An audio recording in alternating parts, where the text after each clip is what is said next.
Hey everyone, back again. Today we're going to talk about Baudrillard and Deleuze and Guattari.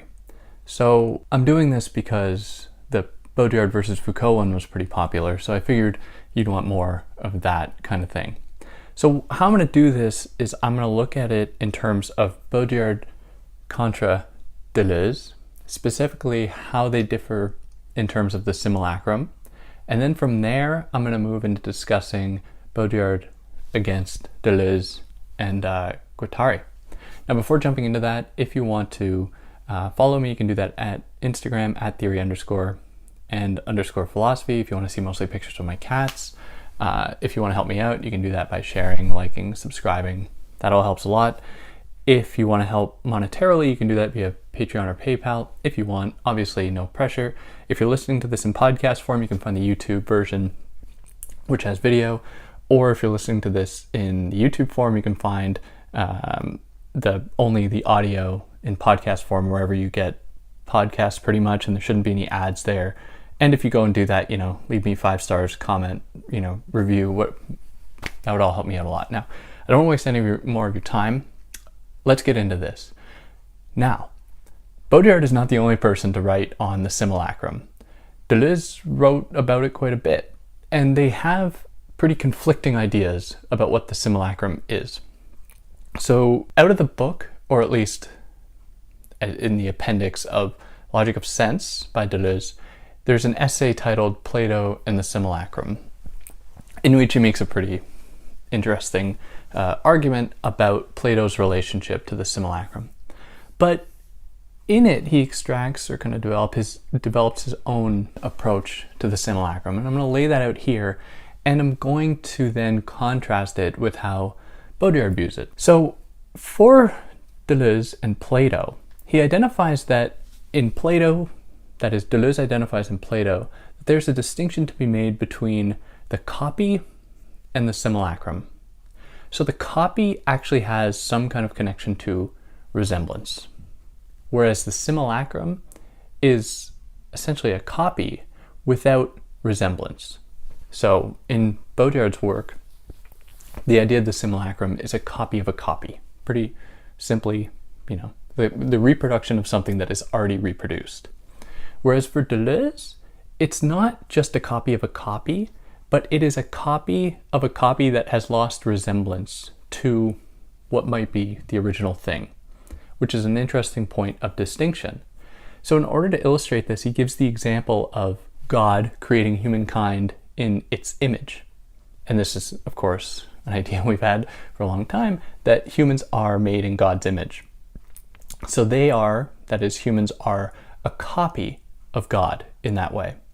Now they become simulacra for Deleuze as soon as they sin.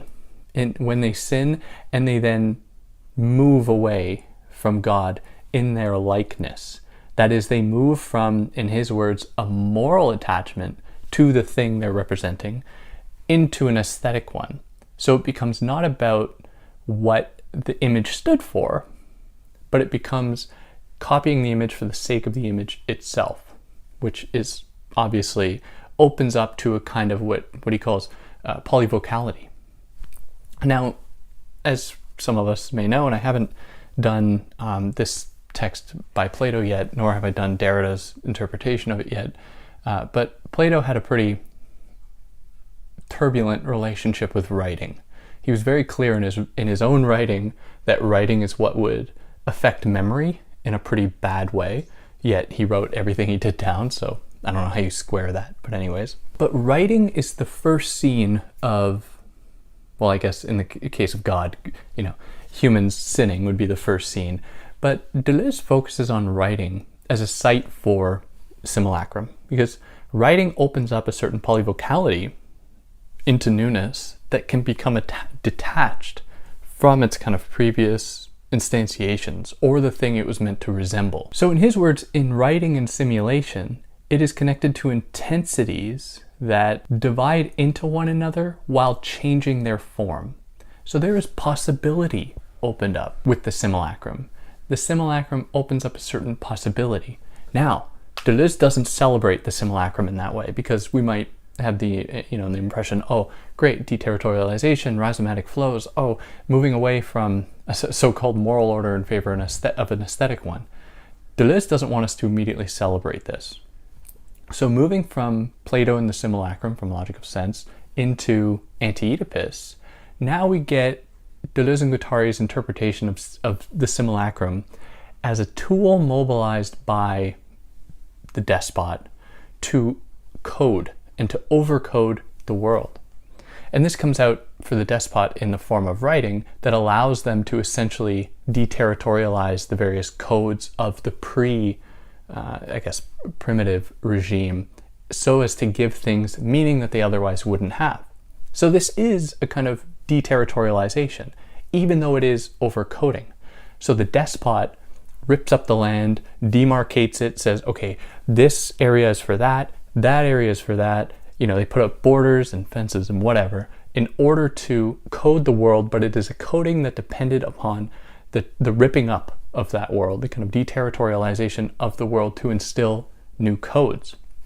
So they do this with the aid of the simulacrum. So, and if you've listened to any of my episodes on 1,000 Plateaus, you'd know that that is Deleuze and Guattari, have a pretty ambiguous relationship to deterritorialization. It isn't necessarily a good thing. It can be used in favor of despotic overcoding. So the simulacrum in that way is a lot more, I guess, for them, isn't necessarily good, at least, as it's connected to writing. Now for them, schizoanalysis is the process of uncovering the kind of flows that can be found within writing, within the simulacrum, that would otherwise, from the surface, look like they do not have such flows. So the example they give as the kind of preeminent, maybe I will just say final stage of the simulacrum is something like Oedipus, that comes to stand for virtually everything as a kind of territorial overcoding, but that, came about surely through these various deterritorializations that they try to uncover throughout the course of Anti-Oedipus. So on the surface, for them, there's a kind of homogeneous veneer to the simulacrum, while the task for them, and this comes out in schizoanalysis, is to uncover the flows, the kind of polyvocality, the heterogeneity underneath that homogeneous veneer, that homogeneous surface. So what does Baudrillard think? Baudrillard's the opposite. So in a lot of ways, they're very similar. That is, Deleuze and Baudrillard, very similar in terms of their approach to the simulacrum. For the most part, they both think that the simulacrum has always been on the scene. The simulacrum they have a pretty ambiguous relationship to it. That is, they both think it could be a positive thing, both think it as housing a certain potential to some extent, both thinking that, there's still mystery within the simulacrum, but it's in the differentiation between what is immediately presented by the simulacrum and what exists underneath that I think, and I should have prefaced this is just my own thoughts on this, and can't wait to hear what people have to say. But for Baudrillard, instead of the surface of the simulacrum being a kind of homogeneous sect and the underbelly being heterogeneous, Baudrillard says it's the opposite. It's actually reversed. Where in the age of the simulacrum for Baudrillard, we think of advertising, we think of a kind of explosion of categories, an explosion of objects, an explosion of scenes, a kind of what he calls the obscenity of communication, of information that overwhelms us. And underneath it is not a kind of emancipatory heterogeneity. If anything, it's a more, reductive idea about reality. So this might explain one thing why, many of us have a tendency to look upon technology as though it's like going to bring about our demise.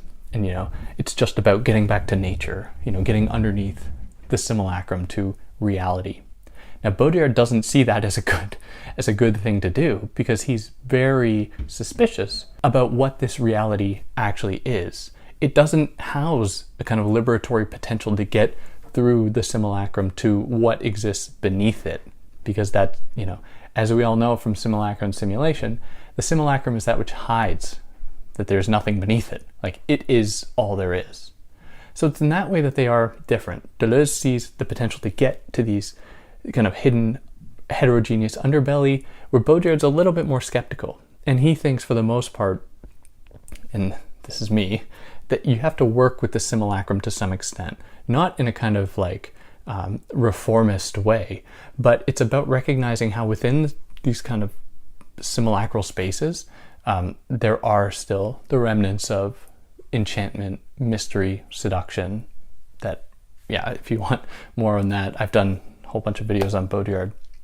Now, in terms of the political project, so now I want to compare not just Baudrillard and Deleuze, but Baudrillard and Deleuze and Guattari.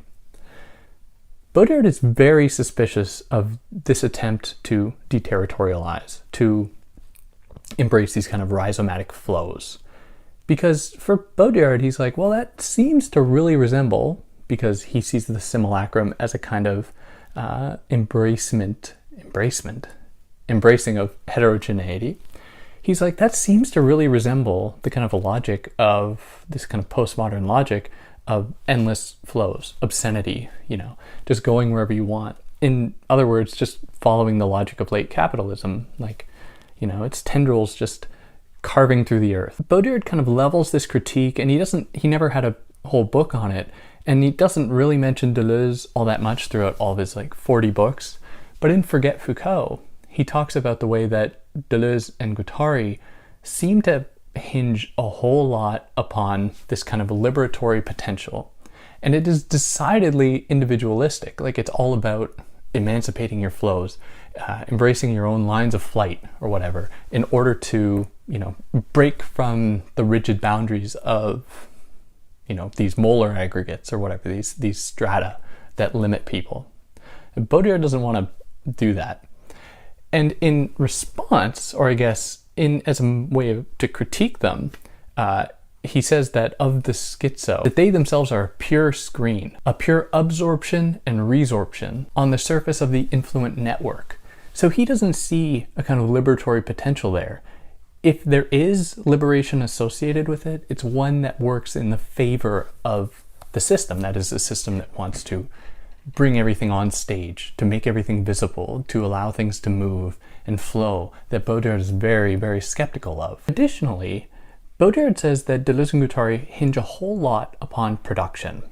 So we think of it in terms of desiring production, these kind of machinic movements that don't move by corresponding to a want or need, or by following that desire, but instead their desire is in their wanting to produce and to make connections and flows between other machines. It's not a desire of lacking, or it's not because of lack that they open themselves up to this.